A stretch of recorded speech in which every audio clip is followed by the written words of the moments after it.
Someday, in the not-so-distant future, it happens. The moment you realize you're ready for anything. Get a degree in emergency management from Jacksonville State University and be ready for where you're going. This is the Weather Xtreme video. This is for Wednesday, April 30th. I'm James Spann. Drier air beginning to move in. How about that? We'll be dry for a while. Down to the south, some historic flooding earlier today from Mobile and Gulf Shores, Orange Beach over to Pensacola. We'll go in there and take a look.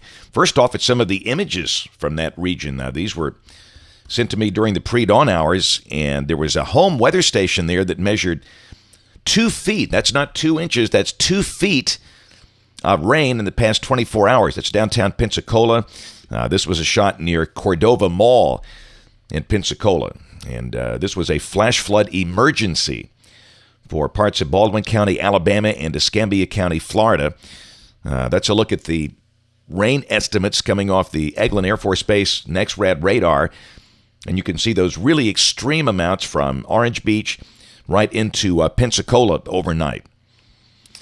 Here's a big picture water vapor satellite view. That large upper low is near Minneapolis, St. Paul.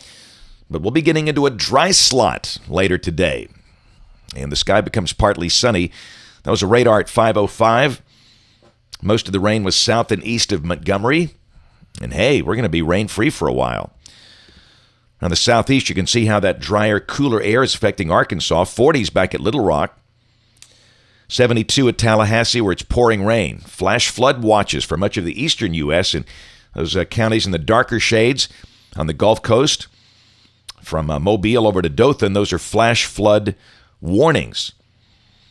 And also, there's still, for a little bit, of tornado watch in effect for parts of North Florida and southwest Georgia. Severe weather a possibility today from the Gulf Coast up to near Washington, D.C., but not here. In fact, look at that. No rain for the next 5 days. This is valid through Monday morning of next week. Look at the GFS, the OZ run. This is valid at 1 o'clock this afternoon. The upper low in the trough axis still west of the state, but down below that, we get into a dry slot. And we figure we'll start to see a little sun peeking through this afternoon. Maybe not for everybody, but I think some people will see a little sun. The high in the low 70s today. Tomorrow, we'll call it partly sunny, a little cooler, high around 70. Some folks might stay in the upper 60s. Friday, we're still dry. Still raining in places like Tallahassee and Savannah. Again, low 70s are likely, but then a really nice weekend coming up. There's a look at Saturday, sunshine in full supply, upper 70s. Sunday, sunny and warmer with low to mid 80s. Be a gorgeous weekend. Great weekend for the race activities at Talladega.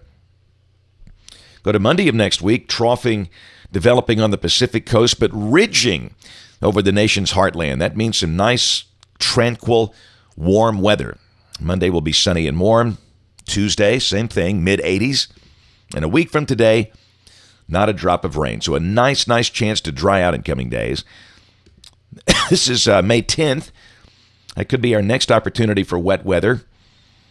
And the end of the forecast on May 15th. Pretty good trough axis coming in here. So after a nice maybe 7 to 10 day break, things could get active again perhaps by mid-May. That's it for the Weather Xtreme video today. We'll have notes in the blog. I'll be programming weather radios today over at the Publix in Pell City, so no afternoon video. We should be back on the 2-a-day schedule tomorrow. If you can, catch us on ABC 3340 News this evening, on the live stream of the television side at 4, 5, 6, and 10. Thanks for watching. Have a great day, and God bless.